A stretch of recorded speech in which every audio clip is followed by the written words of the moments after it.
A descoberta do fogo gerou uma revolução nos costumes do homem. O domínio do fogo abriu o caminho para novas invenções.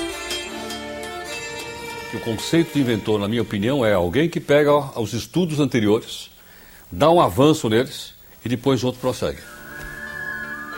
A energia movida pelo fogo serviu até para iludir as pessoas. Ninguém inventa alguma coisa do nada. Alguém tem que ter estudado isso antes de mim. Vou dar um exemplo. A máquina a vapor apareceu no finalzinho do século XVIII na Inglaterra, desenvolvida por um cara chamado Newcomen. Aí você olha os livros ingleses assim, o inventor da máquina a vapor foi Newcomen. Muito bem. Se eu voltar a 3 séculos antes de Cristo nascer, na cidade de Alexandria, no Egito, tinha um mágico. Esse mágico tinha uma esfera de metal que girava sozinha sem que ele colocasse a mão. E as pessoas pagavam porque ele era mágico. O truque era o seguinte, era uma esfera de cobre, oca, na qual ele colocava água até a metade. E ela tinha 2 canudinhos para sair o vapor. Aquilo era colocado dentro de um braseiro, em cima de um braseiro. Quando a água fervia, o vapor saía, a roda, aquela esfera girava. Sabe o que é isso? É o princípio da expansão dos gases. Esse princípio foi usado por quem? Pelo Newcomen, 20 séculos depois, para dizer, eu sou inventor da máquina a vapor. Então, se não houvesse alguém estudando antes o princípio da expansão dos gases, o Newcomen não teria inventado a máquina a vapor. Ninguém inventa alguma coisa do nada. Principalmente na ciência. A ciência é uma construção.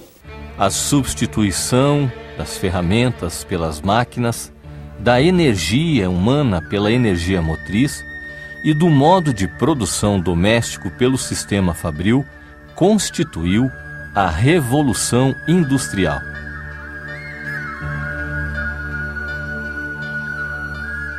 Com o advento do motor elétrico substituindo o motor a vapor, a eletricidade se espalhando pelas cidades, o advento do motor a combustão interna, que dá uma avançada muito grande no industrialismo de uma maneira geral, e a Revolução Industrial sai da Inglaterra no século XIX, vai para a França, para a Holanda, para a Bélgica, para a Alemanha, para a Rússia, para os Estados Unidos. A indústria de bens de produção se desenvolve e cresce a concorrência entre as nações pela hegemonia e pioneirismo das descobertas. No momento que você disputa a hegemonia mundial, você agrega isso ao movimento nacionalista. Então você tem um pan-eslavismo, você tem um pan-germanismo nessa época, você tem um pan-latinismo liderado pela França, você tem um pan-anglicanismo liderado pela Inglaterra e Estados Unidos. Então, obviamente, sim, nós somos os melhores. Nós somos os melhores, nós somos os primeiros, nós somos os civilizadores do mundo e nós somos aqueles que inventamos as melhores coisas do mundo. E os ingleses diziam, olha, nós somos tão grandes que o sol nunca se põe no Império Britânico. E era verdade. Quando fazia noite na Inglaterra, era dia na Índia. O grande desafio para o império onde o sol nunca se põe é a comunicação. Mas também aí viria uma revolução que começou com o envio de sinais pelo código Morse. A evolução foi assim, em 1837, Samuel Morse inventou o telégrafo com fio, que foi uma revolução, né? Pela primeira vez podia mandar mensagens à distância para outra cidade, enfim, mas através de um fio. Tendo na ponta 2 aparelhos, quer dizer, um transmissor e um receptor do outro lado, que os dois eram ao mesmo tempo transmissores e receptores. E transmitia sinais telegráficos. O código Morse é formado de sinais de pontos e traços. É um sistema binário, portanto, né? Aí a outra revolução veio em 1876, quando o Graham Bell patenteou o telefone. Aí já tínhamos a voz, né? Com limitações de distância, mas já tinha transmissão da voz. Depois a comunicação sem fio só veio no finalzinho do século XIX.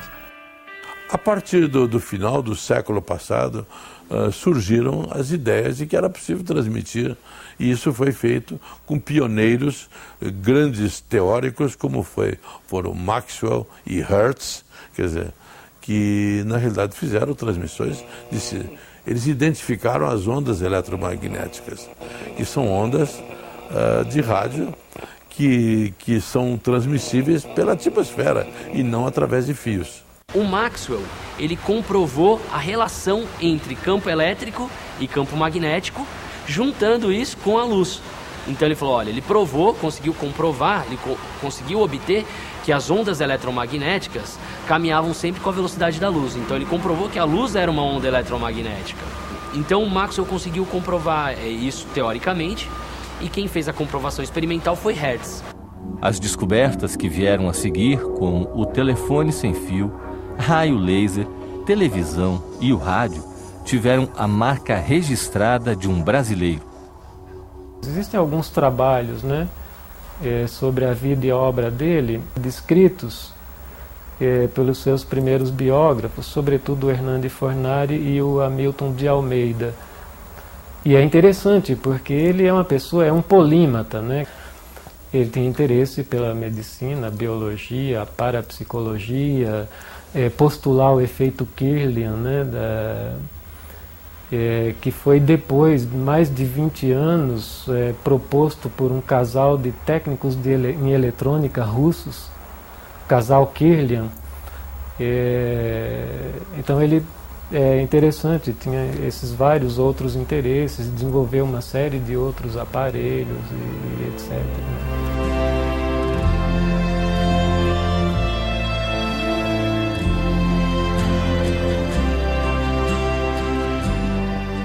Desde pequeno, por exemplo, ele já manifestava assim um interesse pelas ciências. Por exemplo, quando pequeno, ele construiu um telefone sem fio, sem nunca ter visto nem telefone. Então, as brincadeiras dele já eram com coisas que já eram possíveis de descobertas futuras. A primeira vez que eu ouvi falar do Padre Landa foi numa aula na Faculdade de Jornalismo da Fundação Armando Álvares Penteado, a FAAP. Uma aula do curso de rádio, que o professor era um chileno, Júlio Zapata, e ele que surpreendeu todo mundo dizendo que vocês aprenderam que o Marconi foi o inventor do rádio, mas não foi um brasileiro, foi um padre. Então aquela história assim, além de ter me surpreendido, me impactou muito, pela injustiça cometida com esse sacerdote. E foi aí que eu comecei a pesquisar, incentivado também por esse professor, porque ele, em todo momento da aula, ele dizia que essa história não está completa, mais coisas vão surgir com o decorrer do tempo. Existe um livro, apenas um livro a respeito, que era do Hernani Fornari. E foi aí que eu comecei a pesquisar, em 76, e não parei até hoje. No início do século XX, o padre Roberto Landel de Moura colocou o Brasil entre as grandes potências da ciência. Mas a genialidade não foi suficiente para ele deixar de ser um ilustre desconhecido. O padre Landel de Moura é um dos exemplos mais contundentes desse complexo do colonizado. É tanto que ele tentou, quando fez a invenção do rádio, em cima da radiodifusão, ele tentou inicialmente fazer valer esse seu invento aqui no país, mas não teve sucesso. Daí então ele teve que ir para os Estados Unidos, onde ele registrou as patentes. Ele tinha mais aqui, ter ido para os Estados Unidos e não ter voltado mais. Ter ficado lá, pelo menos lá ele teria sido valorizado, teria sido respeitado e talvez reconhecido há muito tempo. Mas ele tinha amor à sua pátria, ele queria que o Brasil recebesse isso, o seu país. E o que o seu país deu a ele? O anonimato? E nós estamos aqui tentando fazer o que agora? Fazer com que ele ressurja das cinzas como uma fênix? Mas uma coisa é certa, nós estamos fazendo aquilo que não foi feito no passado.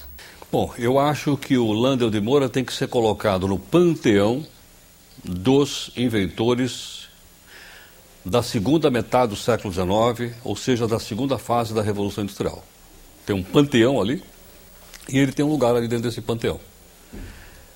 Né? Só que ele não é inglês, ele não é irlandês, ele não é francês, ele não é sueco, não é alemão, é brasileiro.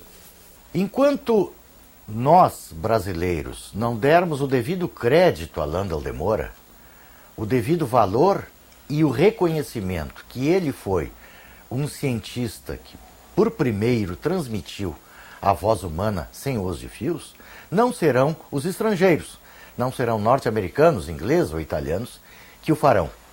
O que se vê é que cada país promove o seu. O padre Roberto Landel de Moura deveria estar 100 anos-luz à frente da sua época, porque ele foi um gênio. Ele descobriu várias outras coisas.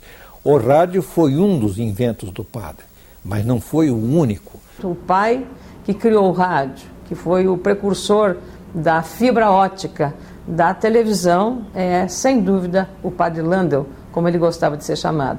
Penso que o Congresso Nacional, seguindo uma iniciativa do senador Sérgio Zambiase, que me antecedeu aqui nesta casa como radialista, de considerar como um herói da pátria. Hoje, essa imagem que o trabalho que o Senado está fazendo, que o serviço de comunicação do Senado está produzindo, é também uma forma de reconhecer e resgatar a história. Este trabalho todo que vocês fazem seguramente ajuda a consolidar, né, uma imagem que infelizmente ficou esquecida por muito tempo, mas a partir deste movimento, né, seguramente ele é um acelerador para que finalmente o Brasil veja em Landel de Moura este herói, né, e ao mesmo tempo, né, se possa estimular que mais brasileiros continuem produzindo, continuem inventando, continuem consolidando a imagem do Brasil.